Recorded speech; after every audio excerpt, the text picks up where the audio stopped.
Welcome to PlayStation, where your games are ours. No, but for real, PlayStation is at it again. Do it again. I wasn't looking. And the worst part about it is the DRM, spoiler alert, this video is about DRM and PlayStation backtracking and doing exactly what the Xbox One did. And adding DRM to their digital games from the point that it started, which was a couple hours ago, maybe a couple days ago, up until the 30-day mark. So if you don't basically check with the internet to say, hey man, remember this game that I purchased with my money on the PS store that's supposed to be a store for games that I buy and I should own? Yeah, if you don't check via the internet within 30 days, you lose access to those games. And the worst part about it is not even that. The worst part about it is Sony, PlayStation, we're not even in the all digital era yet. And we're seeing issues like this with Sony. We're seeing issues with them and their lack of consistency when it comes to the direction of PlayStation, the future of PlayStation, and the future of how we're going to be accessing digital games, because digital games, whether or not we like them, they're going to be the future. PC's already 100% digital unless you still got a disc drive in there and you're buying big old box games. But it is an eventuality that we will be an all digital future. And Sony is just not handling it well. You have to log in to the internet in order to install a disk drive. So you have to check with Sony to say, hey, yo, remember that $80 I sent you, or however much it is now? Remember that $80 I spent to buy this disk drive to install on my PS5 that's in my house to make sure that I can play the games that I bought? Guess what? Can I use it?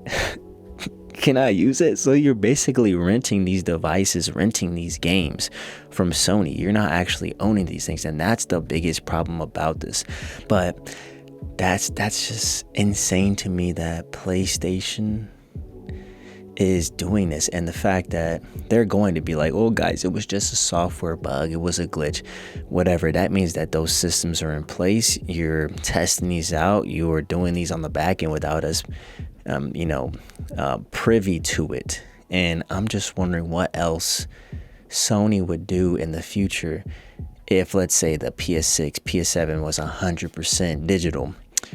What would end up happening to your games? We already mentioned in my last video that there is dynamic pricing that's going to eventually make its way onto the PS store, the PSN store. And Sony is going to take advantage of that, especially since they have the monopoly. If Xbox doesn't make the recovery they need for this industry, and if Steam doesn't make the impact that we envision them to have on the industry, then PlayStation is going to go back to the PS Vita days. PlayStation is going to go back to the PS3 days where they knew that they were the king of gaming and they could do whatever it is they want. They could slap on the prices that they want. They can handle your games how they want to. And this is basically just a little sliver of what it is that PlayStation would do. And they're at the top. They're at the top. There would be no reason for them to do this, but it goes to show that PlayStation might not be in the position that we think that they are, especially with all the billions of dollars they've lost on their live service games, all the multiplayer games that have been canceled from them, all the studios that have been closed by them, all the people that have been fired from Sony and PlayStation. It kind of seems like they're in panic mode, and the next Xbox, the Steam machine, those kind of devices are going to expose the kind of PlayStation that we are about to deal with here in the future for the PS6 and the PS7. Sure, it's going to be all, sunshine and rainbows whenever GTA 6 comes out, because the PS5 still plays the games, right? PlayStation 5 is still cool. It'll play your PS4 games the way you imagine them that they would always play. But the future of PlayStation is looking very bleak. And it's going to be up to you to decide whether or not the PS6 and PS7 are going to be something that you want, because you're not just going to be buying those for the exclusives. You're going to be buying those and you're entering into a trap. You're entering into the arms of Sony and PlayStation in a moment where they know that exclusivity is not going to save their asses and give them the millions and billions of dollars that they have lost. They have to do a lot more. They have to proprietize some of their technology. They have to trap you into these systems where you have to be in the ecosystem of PlayStation. They don't want to be putting storefronts like Epic Games. They don't want to be putting storefronts like Steam. They don't want to be putting storefronts like GOG onto the next PlayStation or even the next couple PlayStations, because that's bad for them, bro. You having access to that kind of freedom is bad for PlayStation. We've already seen Nintendo do something similar where games don't even come with cartridges.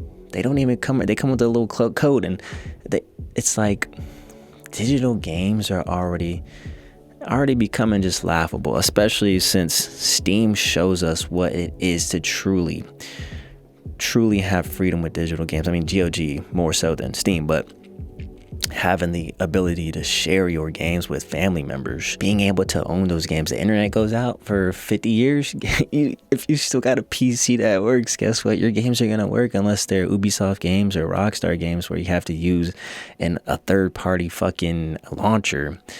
But yeah, that's another video. But let me know what y'all think about this, man. Are you cautious to purchase another PlayStation device? Do you think it's warranted?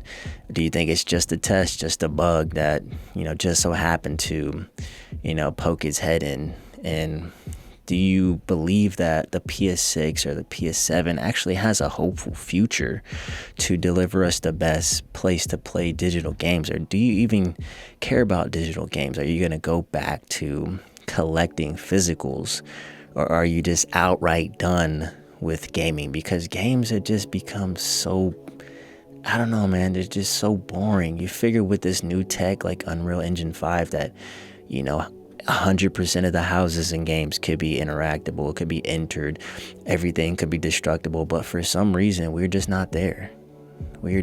Some of these games have not beat the tech of the past. And for people that have grown up gaming for 10, 20, 30 years, we see that and we just wonder, like, what are y'all doing with this technology? The PS5 has yet to have a game where it's like, holy shit, bro. I mean, Crimson Desert could be that, but they still got to work out some of the performance kinks. But But let me know what y'all think, man. Slap that like button, hit subscribe, do all that jazz, and have a good night, man. Go to sleep. Peace.